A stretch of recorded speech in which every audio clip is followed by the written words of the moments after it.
But as you guys already know, there are many, many in the world of alien contactees.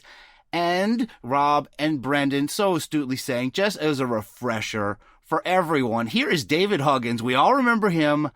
The man who has had many experiences with aliens throughout his life and also, coincidentally, as you called it, lived in New Jersey for many years. Well, here he is describing his first encounter with the Mantis alien when he was a young boy in Georgia, though. So maybe the mantises followed them there. Let's hear it. The next encounter, I went out to the barn to get I think it was a baseball or something like that.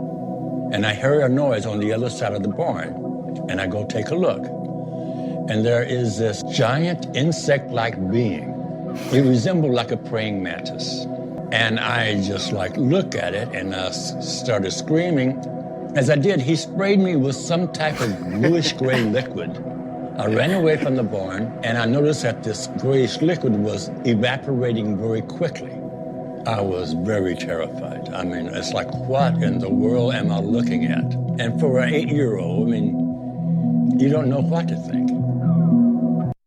All right, so David Huggins, the man with many alien relations, has also had many, many encounters with the Mantis aliens and Mantis Cucks. I forgot about the spraying thing. What about you guys? Yeah, I did. He got sprayed. I forgot about that. They marked him because maybe the Mantis was throwing up and filling its pants when it saw David. Yeah. The Mantis is like a skunk. Like, it just sprays you if you get too close to it. Like, no, they had really it. bad? They just knew. They knew that it was that they were going to use him for something later on, because it wasn't for a while that Crescent showed up after that. So it's like a cat spraying. Like, it's like a more they were marking. Yeah, they were marking him the for territory. But I think I wrote about him in the Tournament of Aliens visual guide, where that just they immediately, as soon as they see David Huggins, they can't help themselves but ejaculate everywhere. So Right. But one of those guys. But I look at it more, if you're not even going to look at it from just that kind of angle, that the Mantis does seem to have a lot of tricks. It's almost like the Mandalorian of cryptids. He's got he's got mind powers. He's popping his chest out. He's got wings. He's flying around. He's spraying people with stuff. We went to this room. There was this bowl on this table, and I was supposed to ejaculate into the bowl. All right, Rob brings it right back. But I got to play one more thing. Now, there's a lot more Mantis alien stuff to talk about. And this isn't directly Mantis related, forgive me, but I wanted to include it for all my rod heads out there. Here's David Huggins. Listen closely when he talks about his first alien abduction with Alien Crescent. I am inside a room, a well-lit room, with one of the little grays, and a woman comes in. She has a long rod in her hand. She tilts my head back. The little gray guy holds me. And she thrust the rod up my nose. She inserted something inside me. And after she pulled it out, I said, "You hurt me, you hurt me." Yeah. Hey, rods can hurt sometimes, so you have to be careful. Yeah, give me the next soundboard clip. 5. And she thrust the rod up my nose. All right. Rod, keep your rods out of people's noses. It always reminds me of Whitley. That always reminds me of Whitley, what he said. Yeah. They inserted something into me.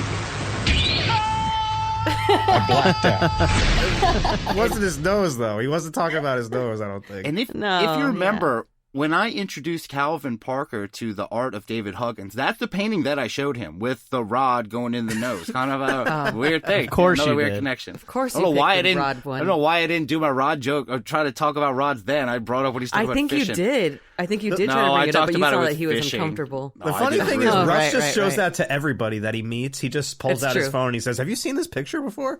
And It's like not instead of Calvin having Parker. pictures of kids in his wallet, he's got pictures of like rods and crescent paintings. Exactly.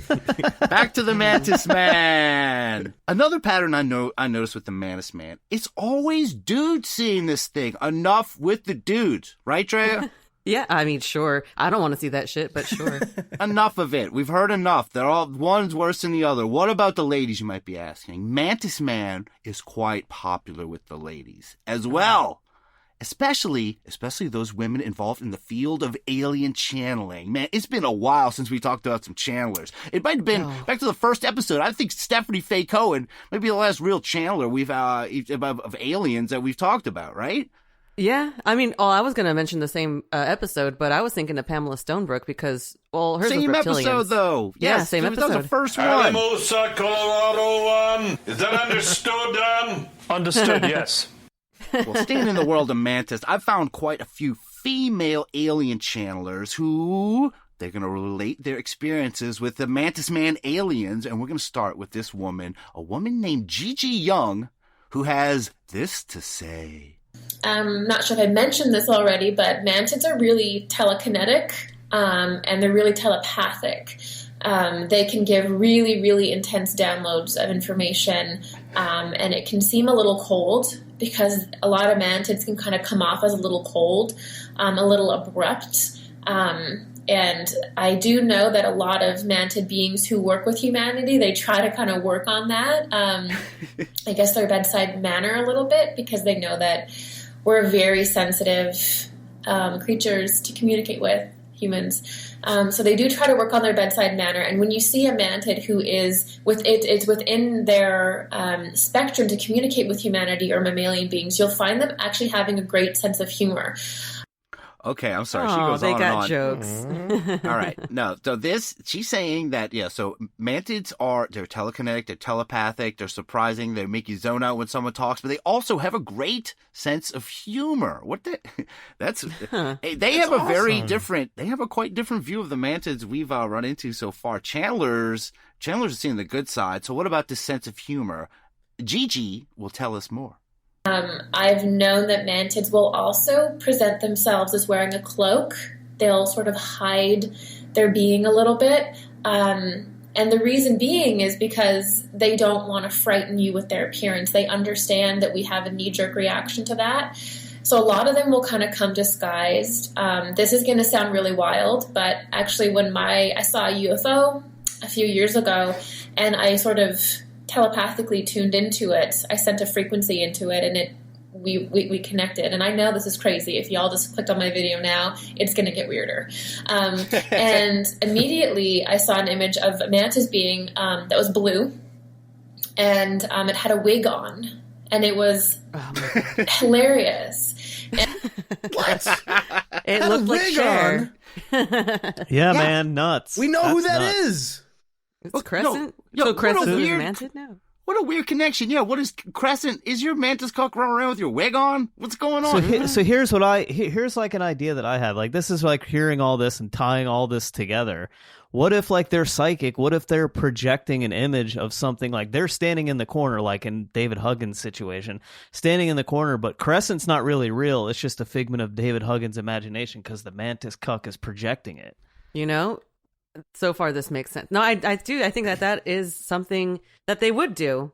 No, I like What the if- idea better that there's a mantis who saw Crescent with the wig and was like, I I want that wig. I like I'm gonna that borrow look. that for the I'm weekend." going with that. And went Yeah. and got its own wig, and now it's out there doing its thing, trying to find its own David. Yeah, she just got Yeah. into her closet. She pushed a few babies aside to get to the wigs. And yeah, the mantis is running around the wig. Great sense of humor. Gotta love that. Is she gonna channel this, like one of these things? Oh, she channeling stuff all the time. You heard her. A UFO went by. She just put a little, she just kind of tuned just in sent real her quick. frequency. So into she it already real quick. channeled? She already did the channeling? Oh, and she channels. She's not one who okay. This isn't like an Ivan Teller where they're gonna do it live. You're not gonna hear the mantis yelling. That's not what this is, man. These are ladies who are out there just doing this stuff, and they're telling us about it. They're relaying their stories. They're not doing it live. She didn't make any of those. I was just waiting for her to make those noises, like the. No, this isn't. Stephanie Faye Cohen doesn't do that stuff. That's what I said. Hey. Enough with the dudes. That's why I'm going to the lady channelers where we get a lot better noises. They don't from make these. weird noises. Yeah. Oh, they make better noises. Actually sounds like it could have been a mantis there. It Yeah. could have been. God damn, they're all the same, man. I can't tell any of these aliens apart Tiss. anymore. Well, you might know, you're going to recognize this, because as much as I thought we could get away from the claims of the mantis as a cuck, Gigi actually kind of backs that aspect up as well. There is a pattern within mantis beings where when they become imbalanced, they get very, very obsessed with emotions and heart energy, and sometimes even the reproductive cycles of species that are actually able to do that. This is why people go through abduction situations and there are mantids there, or in the astral sometimes they'll have a vampiric experience with a mantid. One of the reasons is because they don't understand or they don't have this diverse, crazy, colorful, emotional body. And so they almost become obsessed with it, and they will want to consume and eat its energy. It's kind of like what you don't have, you're very interested in. And that's actually a well thought out theory on why Mantis Man is creeping on other species during sex. That is actually interesting. Yeah, what? So they can't have sex? Is that the thing? It's all relative, though. Like, what? So she's saying that it's interested in us because our body's better. Like, is it better still to a mantis? They're still like, that's a better body than this body. Well, like, what? Why don't mantises? Why are mantises into like humans like that? Well, don't mantises like kill each other? They don't really experience love. I think they're just missing a you know what? That's an emotional thing. Right. I think they what can't they're reproduce on their own, so they're absorbing the love and the feeling of all of that stuff. But Gigi, thank you very much. You're very, very, very well thought out theories on mantis cucking. Now for another female channeler with mantis experience. Here is a lady named Querent Sunchild, and she describes an abduction she experienced. This wasn't a channeling. This is an abduction. And it starts with a strange pulsating of energy inside her body. I feel this intense energy wrapped around my body. And it's pulsating and my whole body is vibrating. And it has a odd, unique sound to it. It has a faint, I can't really describe the sound, but it has a faint, pulsating, okay, I'm going to make a sound, but don't leave. I'm going to make a sound, and this is sort of what it sounds like, okay? Because you hear this energy. It sounds like this. Hold on.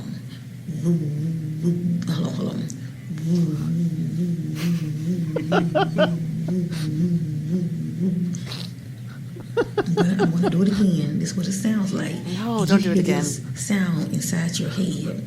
It sounds like Be quiet, this. Drea.